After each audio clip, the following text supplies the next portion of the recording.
4 বছর হয়েছে আমার বিয়ের বয়স। 4 বছর পর আমার একটি ছেলে হয়েছে। আমার ছেলের বয়স যেদিন 40 দিন সেদিন জানতে পারি আমি নাকি আমার স্বামী দ্বিতীয় স্ত্রী।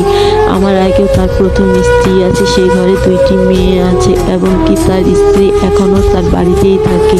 সে 4 বছর হয়ে গেছে, এখন পর্যন্ত আমাকে তার বাসায় নিয়ে যায়নি। সে নানান অজুহাত দিয়েছে, মিথ্যার পর মিথ্যা বলেছে, একমাত্র তার 2টি মেয়ের কারণে, তাদের ভবিষ্যতের কারণে।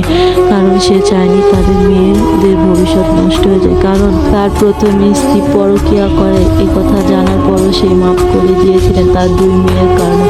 তারপরও সে আবার তারই এক ভাইয়ের সাথে সে সম্পর্ক করেছে এবং কি সে তার সাথে ঘুরতে যায় এবং কি রাতও থেকেছে। সে লোক ভিডিও করে তার স্বামীকে দিয়েছে, দেওয়ার পর তাদের ডিভোর্স হয়ে গিয়েছে। একমাত্র তার 2 মেয়ে বড় হয়েছে, তারা জোর করে তার মাকে নিয়ে এসেছে। তাদের কান্না দেখে তার বাপু আর কিছু বলতে পারেনি, কারণ একদিক দিয়ে গ্রামের মানুষ, একদিক দিয়ে মেয়ে। সে চেয়েছে তার 2 মেয়ে ভালো থাকুক, এই জন্য সে নিজে বাড়িতে যায় না, তার মেয়েরাই তার মাকে নিয়ে আছে।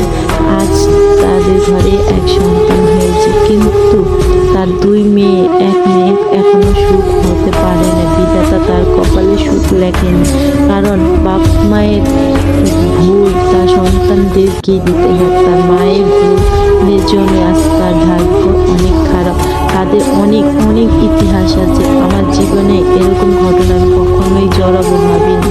যদি পুরো গল্পটা আপনারা আমার জীবন কাহিনী শুনতে চান, অবশ্যই কমেন্টে জানান। এই কথাগুলো আমি শুধু মাঝখানে টুকি বললাম, শুরুটুক যদি আপনারা জানতে চান অবশ্যই আমাকে বলবেন, আমি আপনাদের বলতে চাই।